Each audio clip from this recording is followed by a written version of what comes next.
On today's show, we talk to a mom who's struggling with remote learning and her teenage son. We also talk to a great mom whose 17-year-old son is about to become a dad, and she wants to know if she can love her new grandbaby. We also talk to an awesome son whose mom's a hoarder and he doesn't know what to do. Stay tuned. Hey, what is up, everybody? How we doing? I hope everybody's doing well, loving life, being kind to one another, enjoying their families, enjoying their friends. And if you're sitting at home by yourself, just listening to a podcast, you might be a serial killer. Hopefully you're out walking in the neighborhood or something. Kelly just cheered. She's like, I love serial killer. She doesn't. She loves serial killer podcast. Okay, so on today's show, we got a lot going on. First and foremost, we're glad you're here. On this show, we talk about relationships, mental health, wellness, all those things. Give us a shout at 844-693-3291. That's 1-844-693-3291. And I'm having a moment of conscious here and a conscious, is that how you say consciousness? Conscience. There was no vocabulary section in grad school for me. I'm having a moment of conscience, so I've got to pay up. As you remember, we had a big football game. I don't know, it was a month or two ago now. A big football game between the GOAT, the 88-year-old quarterback in Tampa Bay, and as a former Texas Tech guy, Patrick Mahomes. And it's just disturbing how guys, like grown men like me, claim college kids as ours, and then we follow them through their professional career, and we chain our self-esteem to them. But that's what I did. I love Patrick Mahomes as a student and as a student athlete, and then he went on to become the Chiefs quarterback, and clearly they were going to dominate the Tampa Bay Buccaneers. We have a engineer back here. Engineers are the guys that make all this happen. And Kyle should call the show every once in a while because he's psychotic. And he's got some challenges in his heart and soul.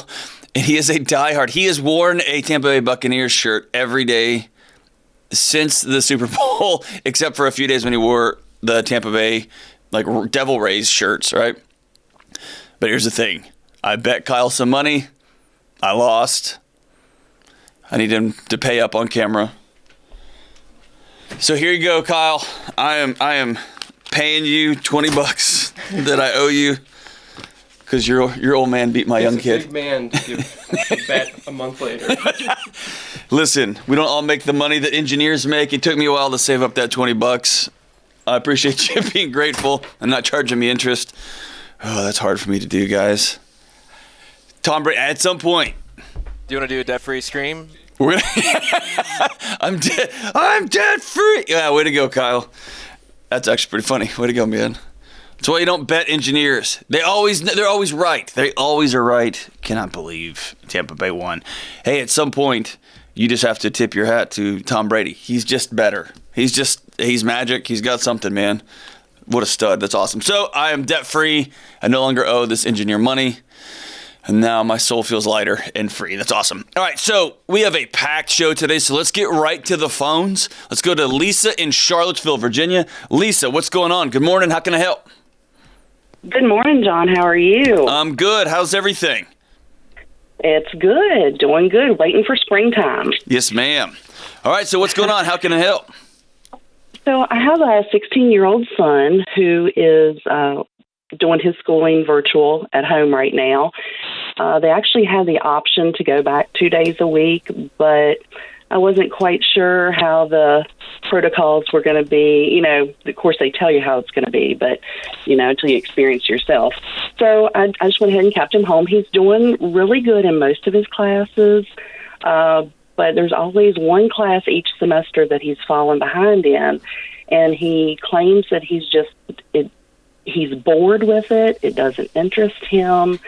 And I'm just wondering if he were actually in class and having to see that teacher face to face, if that would have potentially made it better for him. So I'm just kind of wondering if I made the right decision there, not sending him back. or if there's some other things I could do to help him. He's really into video games, so he wants to actually be a video game programmer or create video games when he gets older. So, the pre-calc that he's failing right now just doesn't interest him. Oh, so he's struggling with pre-cal? He is. He's a sophomore in high school. He's a sophomore in pre-cal? Ever since elementary school, he's been ahead. He's been in honors classes or been taking high school classes in middle school. So he has the potential. It's just the want. Yeah. So are you not sending him back because of your concern about his health? He actually, I talk with him about it. I don't just make the decision. I also include what he feels because, in this uncertain time with the virus, I would feel terrible if I sent him to school and then he got sick. Sure, you bet. So we did discuss it. And he said, well, I think until we get, a vaccine, because, the teachers at that time hadn't been vaccinated as well. Sure. They have been now. But, of course, he can't go in the middle of the semester and change it up to partially virtual. Oh, so he couldn't go now? He couldn't, if you decided I'm going to send him in, he couldn't go? I don't know. I would have to look into it. I don't think so, but, I can certainly look into that. So I'm going to tell you not a medical answer. I'm going to tell you what I've done in my own house and then give you some broader context, okay? And then, interestingly, I struggled with one class in high school, and that was pre-cal. And it was I'm old and I've got 2 PhDs, right? So it's not an indicator of how dumb somebody is, as you mentioned. It was 100% want to. Some of it was foundational. I had skated through my early math classes, and I hadn't really spent the time learning the constructs there because I could get by on the tests, right? And some students who can test well or can float through some of those things end up missing some of those foundational concepts. And then pre-cal, man, it separates the sheep from the goats, right? And if you don't have a history of algebra, you don't have a history of some of that linear thinking, man, it can be really challenging. It was 100% want to in my case, right? Right. And what ultimately got me around the bend was I couldn't play if I couldn't pass. And you're talking about it. I didn't get C's. The first C I ever got was in pre-cal, and it was the War of 1812 in my house when that happened. And so the other thing is my wife and I, man, we are as cautious as can be, and I've stayed on top of the data as much as I could. The decision we made in our house was the pros far outweighed the cons about keeping the kids out of school. So I actually put both kids are back in school. And we're a cautious family. We just are. Some of our friends think we're comically too cautious. But the benefits of the science on the kids being out of school just hasn't been backed up by the data. So if there's a chance, I won't tell you what to do. I'm going to tell you what we did in our house, okay? When it comes to that messy situation that you're in, which is you got a kid that clearly has the academic capability, right? He can do it. And he's got that things that he loves to do. And then when he gets lasered in, he can knock him out of the park, right? And he really has something that he loves, which is video games. And he has something that he thinks he wants to do someday, which would be a video game programmer. And then he sloughs off one class. Those, to me, are actually easier to deal with because you're not dealing with a capability issue. It's just a want to. And that's when mom and dad and child can have some pretty simple consequence and decision consequence actions or conversations, right? So right. You get your pre-cal done, which means you have to put extra time in, and then you get this video game box. And if you don't, you don't. It's pretty simple. And what I love to do with young people is make sure they understand 100% of this is their choice. Right. They get to choose in or they get to choose out, right? That's it. It's simple. And if you want to choose to have access to this video game thing, then you're going to choose to knock this stuff out of the park. And then they just get to own that. And more importantly, they get to own the consequences of it, right? The one thing I want to make sure you do is don't weaponize connection. The other thing I want to make sure you do is COVID does not mean no boundaries. All these kids are so exhausted and they are fried and they have had to create alternative ways of living, right? And so as a parent, I've found myself just being like, it doesn't matter. It doesn't matter. And it super does, because when the boundaries at home start falling apart too, and then it becomes, just stay up, whatever, do whatever you need to do. It's just this one class. They are begging for some semblance of normalcy, some semblance of boundary. And that falls on us as the parents, right? So when you tell this really smart, bright, good young man of yours, hey, you gotta pick it up in pre-cal. What's the response? What does he say? Well, many times he will say that he didn't see the assignment, which... And that's inaccurate, right? Yeah. Well, and I mean, I can understand, because they have so many different platforms that they get this information from. But if I can access it, I know he can. Well, and he's a gamer. He could see somebody in Call of Duty shooting him from 8 screens over, upside down, right? He can get that info, right? Yeah, it's definitely a want in this situation. Yeah. I'm like you. I think being back in school right now for kids is the best thing, as long as it's safe. That's right. And I think if he had to face his teacher rather than facing me with an answer, I think he would step it up a bit. Well, and if y'all choose to not put him back in school, if you're unable to put him back in midstream, I think that I want him to have that same relational connectivity with you, right? And so it's important for parents to never weaponize that connection, right? You're not going to take away your morning breakfast with him. You're not going to take away time y'all spend together. He just loses something of significant value. He's got to feel that pressure, right? He's got to feel that boundary that he chooses, right? And so if you choose to not go find this assignment and make sure you are 100% caught up, and not only 100% caught up, but you're doing the work, then you are choosing directly, not even as a byproduct, you are directly choosing, you're telling us as a family unit, I don't want to play video games. I don't want to be connected with my friends through technology in these ways, right? It's cool. You're choosing to hang out with mom and dad and do puzzles tonight, because also you can't just go hole up in your room either. You are choosing to have a lip sync competition with me and your other brothers and sisters and your dad in the living room instead of playing video games. We love that you made this choice. Probably would have been a lot better for your heart and soul to have done your pre-cal homework, because now we're going to record this lip sync contest, whatever the thing is, right? So your job is to help him be encouraged and to set up those boundaries firm and strong. And his job is to make sure that he lives into those boundaries and that he understands choice, he understands consequence, and then he gets to make his deal, right? If he chooses to fail, man, that's going to be really hard, because there's going to be some really strong consequences there. If he chooses to disrespect his teacher in his class by not going to check out what the communication is, man, that's hard. If he can get back in class and y'all think that's a good idea for your family, awesome. I think that's great. But at the end of the day, he can choose to fail. All high school kids can, and it must cost him dearly, right? And this is going to be hard because it falls on you. It falls on me. It falls on us parents.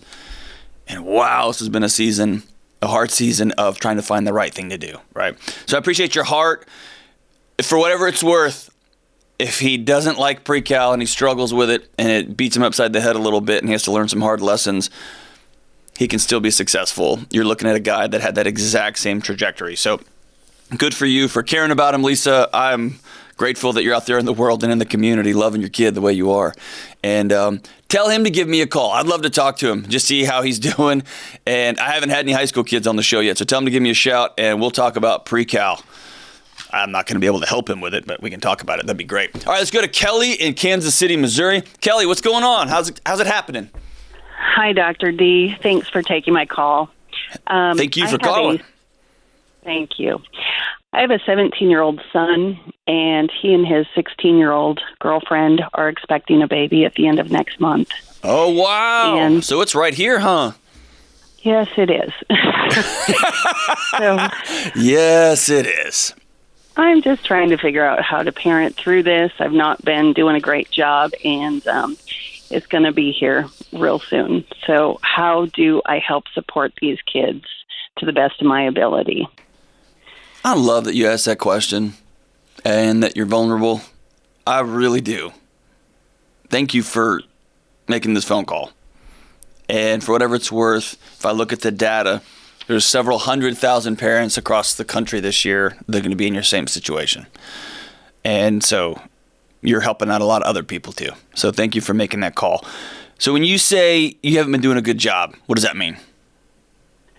Well, I'm just so confused as if I should be happy and excited and talking to these kids like in an exciting way, or just trying to prep them.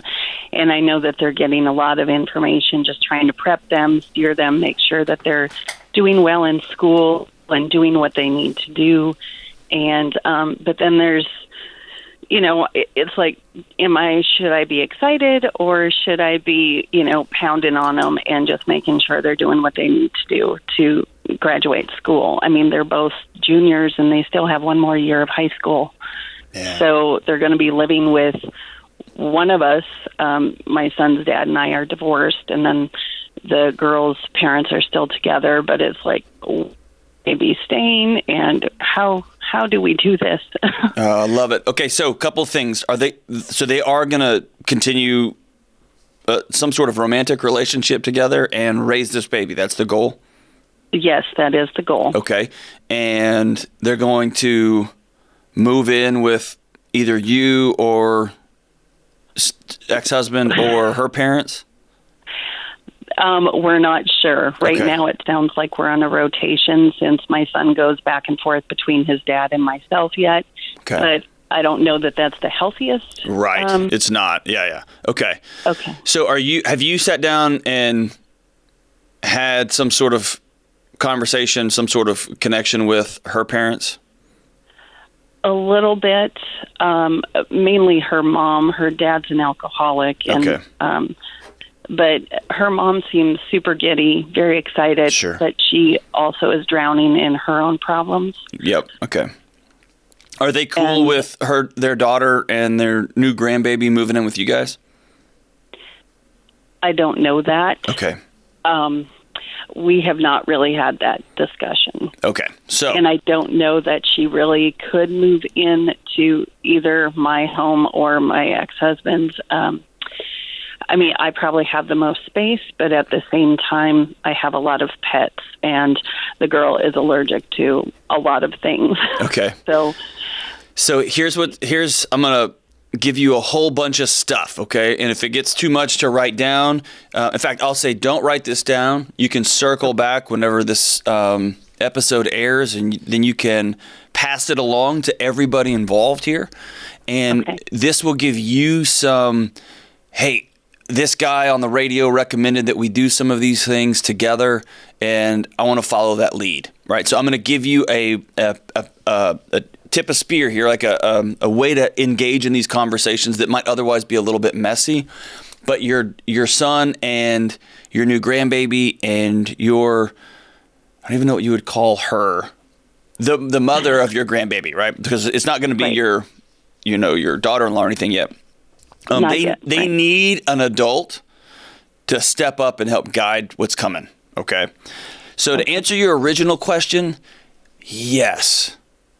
Be as excited and cheer. This is a baby.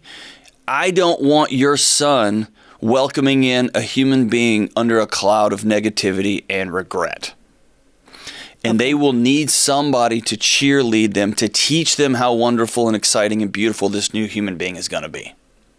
And they need somebody to help guide them on, the government just said a year ago you can drive, right? So they're still kids. They're still children.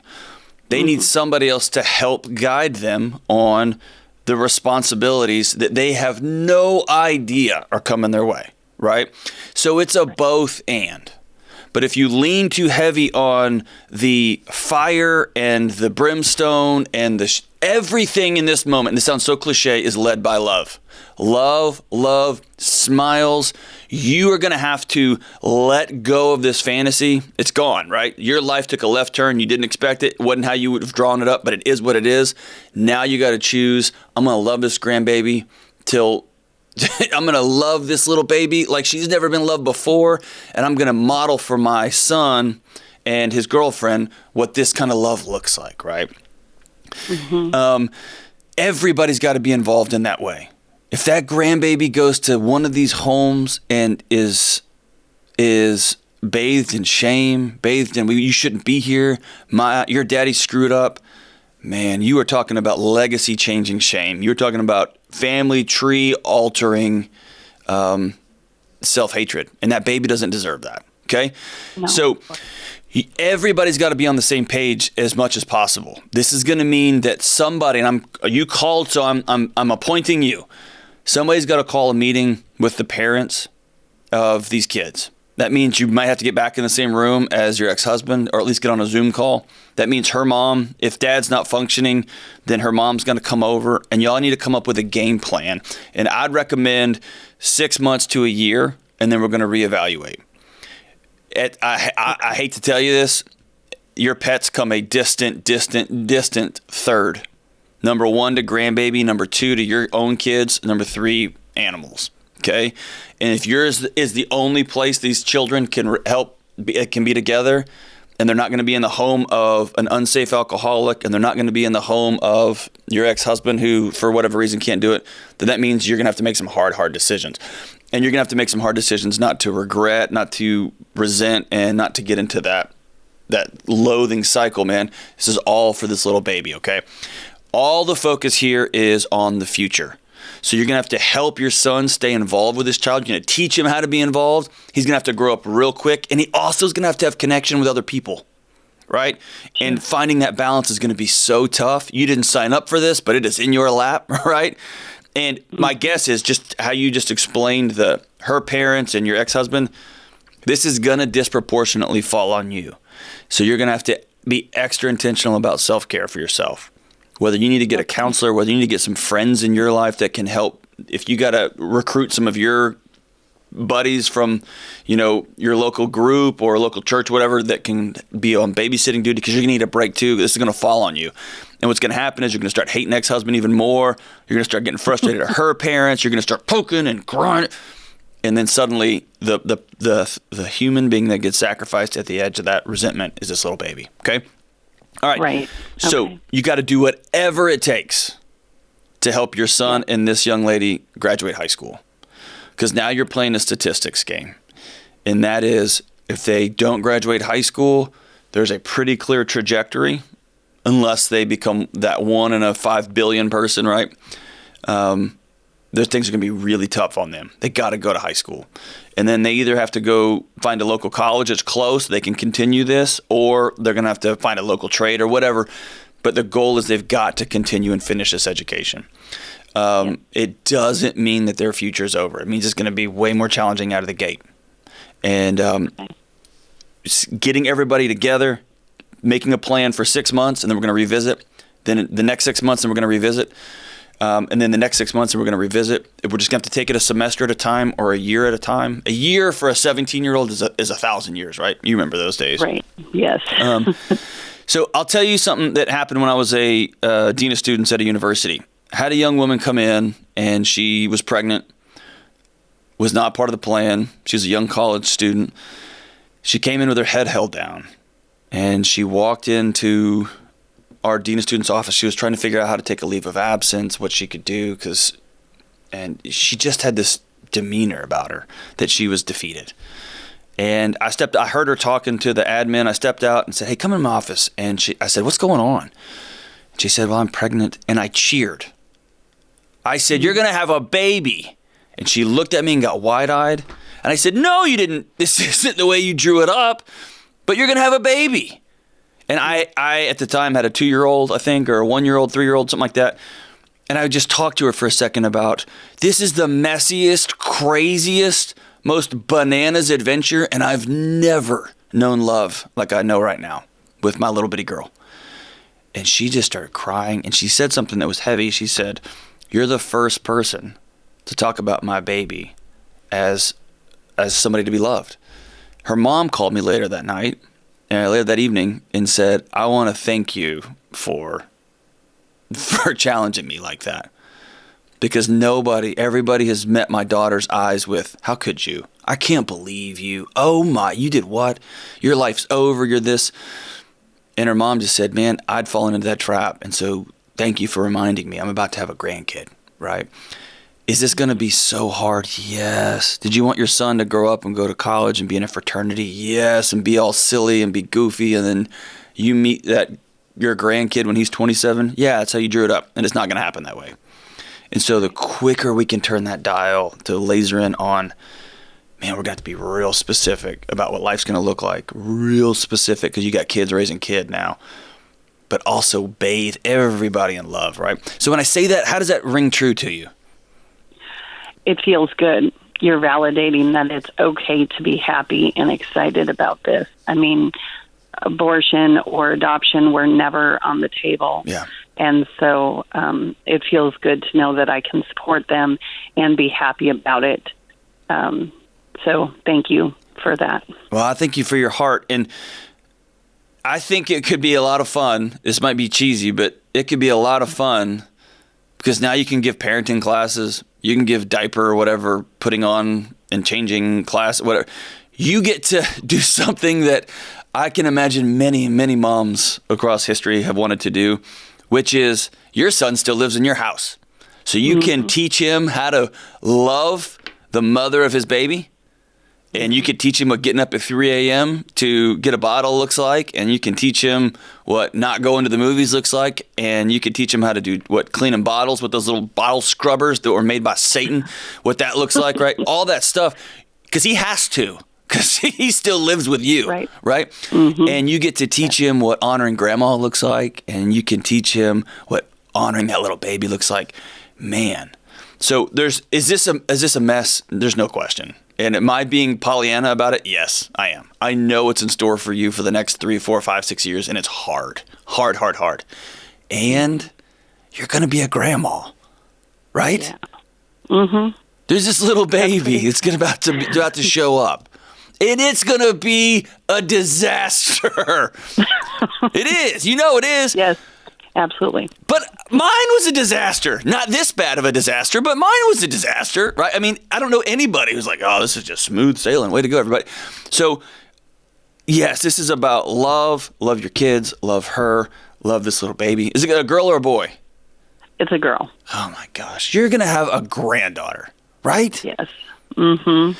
And you're going to get in spittle fights with this young woman's parents. You thought you and your ex-husband fought. Oh, man, it's going to be awesome, right? Right. But it's all for the sake of this little baby. It's all for the sake of this little baby. So get an architect, man. Get someone who's going to help you map out what this is going to look like.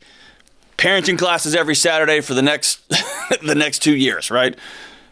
High school class. How can we get them graduated quick? Can we get them into a local community college quick? You may have to tell some of your cats and dogs and chickens and frogs and birds or whatever you got in the house, they got to find new homes because my granddaughter's moving in. My granddaughter's moving in, right? And be the first to volunteer. Tell the other parents involved, I'm going to let them live here. That baby's going to get to go see mom. As long as she's safe in the home of an alcoholic, we're going to make sure everything's safe. And then we're going to figure it out as we go. And make sure you take care of you during this time because it's going to be tough because you're going to be carrying a lot of this load. I'm so grateful for you. And for every parent listening, your kids will do things not as you drew them up. They'll do things not as you drew them up. They will. They're going to do stupid things. They're going to do heartbreaking things. They're going to do mind-numbing things.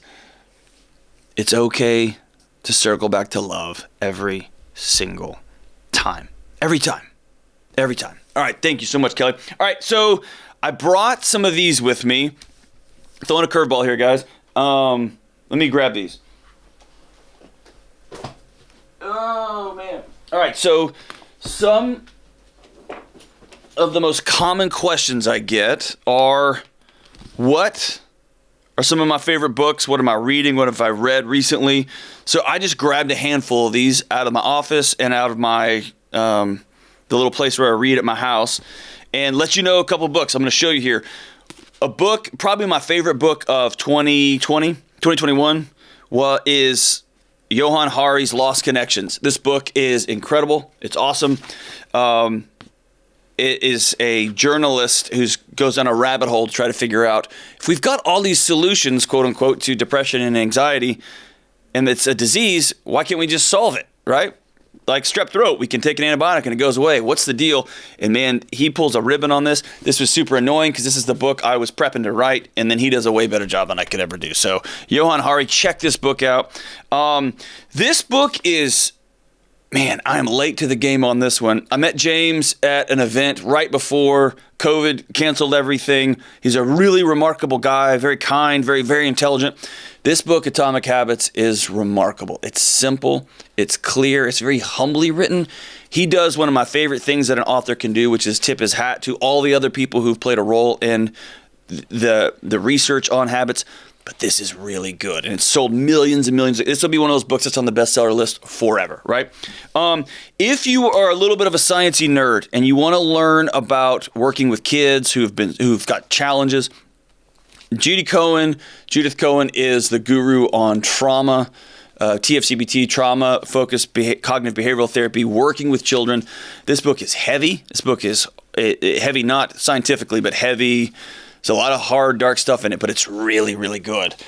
This book is one I'm almost finished with now. It's by Mark Lewis. It's called The Biology of Desire, Why Addiction is Not a Disease.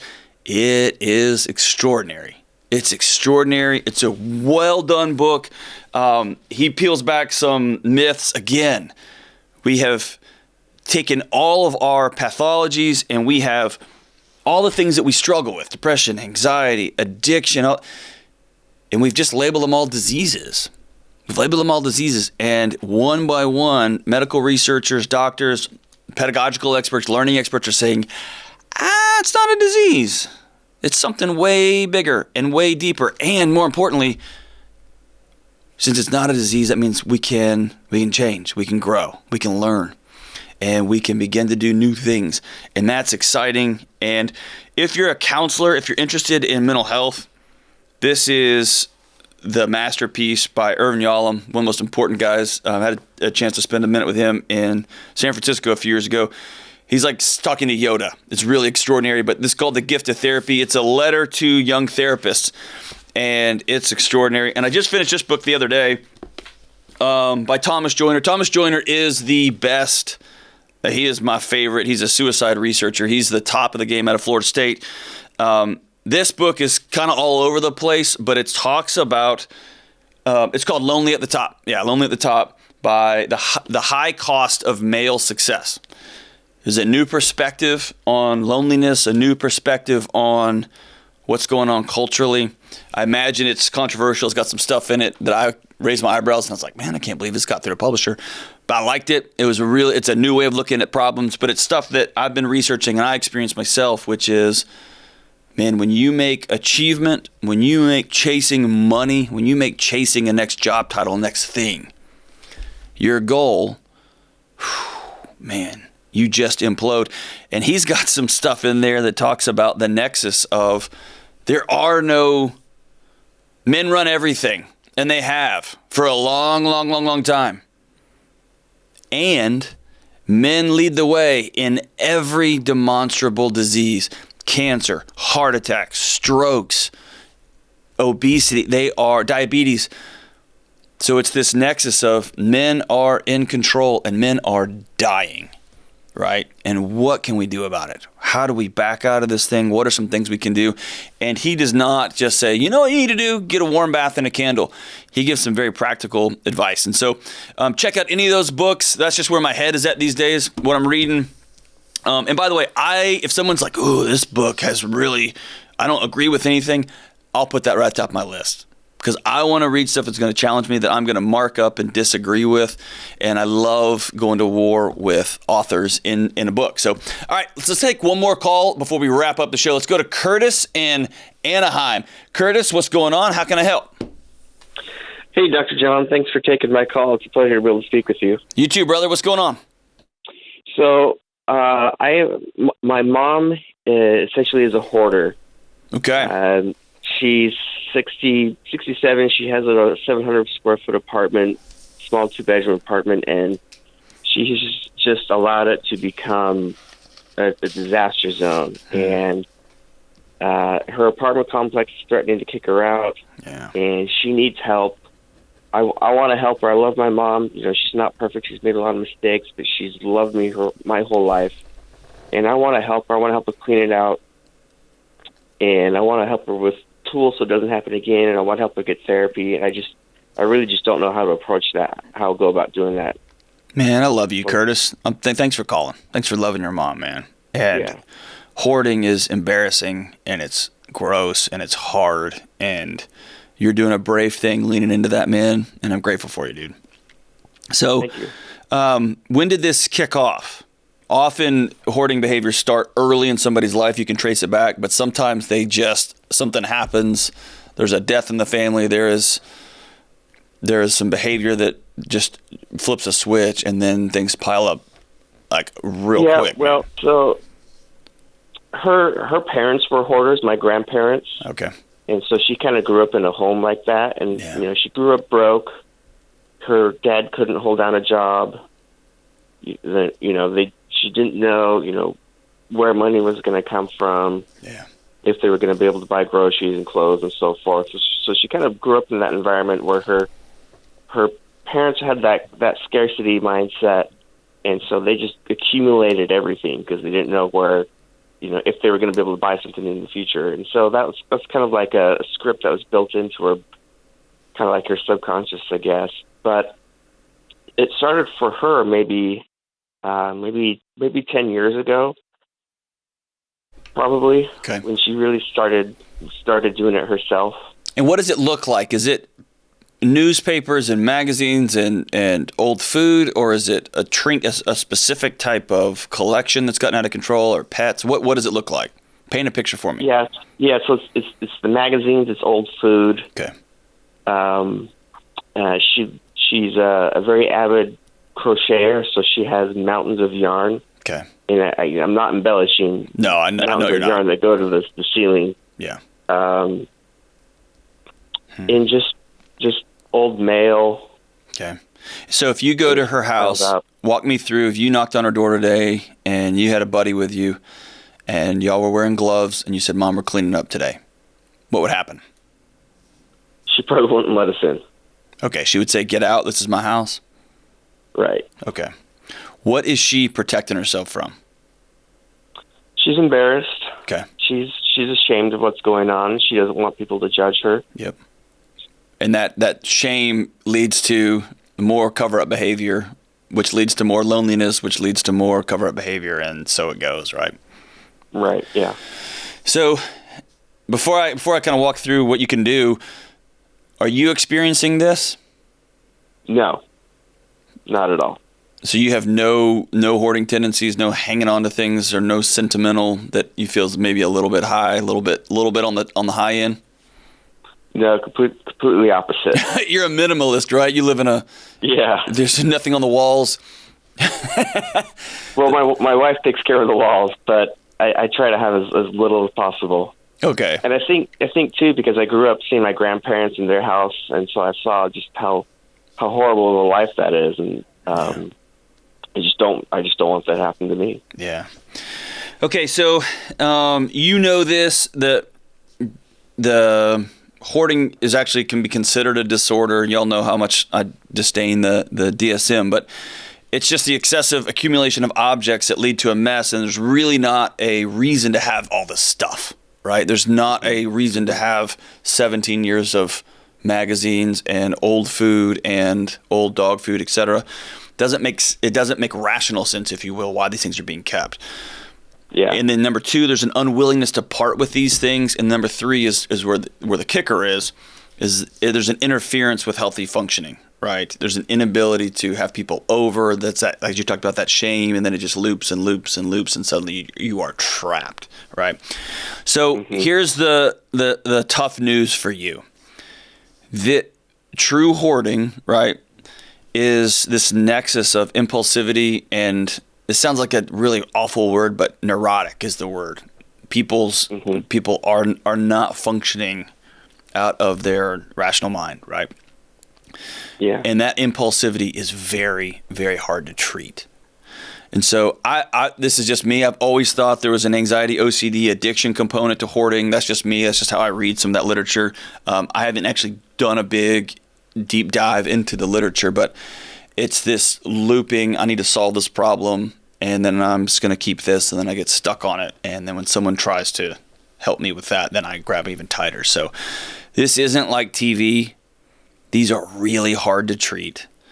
And I don't know a situation unless somebody just flips a switch. Somebody can probably write into the show and let me know of a situation. I've never heard of a situation that doesn't require professional intervention. There are mental health professionals who do this work exclusively. This is what they do. And they will work with people inside and outside. Exposure therapy is the top line here. And what that is you just have to slowly teach somebody how to experience throwing something away. Similar to if someone's got a phobia of snakes, they'll show you a picture of a snake, and next time you come back, they'll show you a couple of pictures of snakes, right? And slowly the goal is eventually they're going to show you an aquarium with a snake in it, or you might go to the zoo together. Eventually you're going to hold a snake, right? And what you're doing is you're teaching your body that this isn't a threat, right? That this isn't going to do the thing that your amygdala is telling you or whatever part of your brain is telling you is going to happen. And so exposure therapy, some cognitive behavior therapy, that's the way that works, right? That's what you got to do, but you got to get a professional to do that. The thing you can do, and it's going to be mind-numbing and so hard, is to continue to let your mom know how much you love her. And at the same time, you've got to draw really strong boundaries, right? Real strong boundaries, meaning you can't get drawn into that rabbit hole, right? If you go to her house while she's gone and you just clean the whole thing up, you're going to implode a human being, right? From the inside out. And so, will she come out and visit you? Yeah. Okay. Absolutely. And does she have those tendencies when she's with you? Or when she gets out of that environment, is she able to come visit you? Yeah, if she gets out of the environment, yeah, she's different. Totally different, huh? So that's a great place to start. Would she go see somebody? Does she know this is a problem? I know she's seen a therapist in the past for different things. I think she would see a therapist for what's going on now. Do you live in her area? I don't. No. Okay. So my mom lives about 4 hours away. Okay. All right. Some of these exposure therapies can be done in intensives, meaning a 4-hour session, right, with a therapist in a group. I wonder if, and this may be a conversation for you and your wife, I wonder if y'all could have a family therapy session with your wife and you and your mom, if your mom felt that was a safe situation, or if you have brothers and sisters. And the idea being this, not that there's something wrong with mom, but that you ask mom, tell your mom, I want to do a better job of loving my mom. And I see you, mom, are struggling, and I don't have the tools to help in a way that I want to. And so I'm going to go meet with a counselor so I can learn some new tools, and I would love for you to come with me, because then she can speak into, how do I love my mom better? And that's going to help me love my wife better. That's going to help me love my kids better. But mom, would you join me and brothers and sisters so we can get some more tools? And that might encourage her to come do one of those 4-hour intensives. They're expensive and they're heavy, but man, they can be healing when a family gets together that way. And remember, this isn't, hey mom, I want you to come down because you're jacked up and we're gonna get you healed. No, you are talking about how you can get some more tools so you can love her better, and you want her to be a part of that process. Man, she's gonna feel deep shame, deep regret, because she grew up in this with her parents. Right? And she knows what it's like to be embarrassed that nobody can come over. She knows what it's like to be trapped and so lonely, and you can't have anyone come over and have coffee with you. And how you're always hiding this other part of your life, how you're never going to find any romantic partner. She knows that. She doesn't need to be hit upside the head with it. What she does need is a gentle introduction to somebody who is safe, who can begin to walk alongside her in a healing journey. So, brother, I'm so grateful that you are one of the guys who loves his mom enough to keep himself well, keep his family well, and to want her to just live the last years of her life joyfully, thriving, and able to just simply move around her apartment, right? Things that most of us take for granted every day. Thank you so much for that call. All right, as we wrap up today's show, let's go here. Let's go with this one. I love this song. And can I say this? This is going to get me in trouble with the cards and letters and the internets. There is the rare occasion when somebody does a cover of a song and I think, ooh, that might be better. And I recognize I am treading on super thin ice. I'm going to fall through that ice and get trapped under it. I get that. But on the Full Moon Fever album, Tom Petty, the great Tom, the great TP, wrote a song called Free Fallin'. And then a couple of years ago, I was doing something and I found myself humming along to a song. And I'm just going to say it. John Mayer's cover of Free Fallin'. Man, he changed the key. He changed the swing of that song. He did it live, just him and two other dudes and acoustic guitars. Man, check out John Mayer's cover of Free Fallin'. But for today's show, we're going to go back to the OG, old TP, Tom Petty, Free Fallin', and it goes like this. She's a good girl. She loves her mama. She loves Jesus and America too. And she's a good girl, crazy about Elvis. She loves horses and her boyfriend too.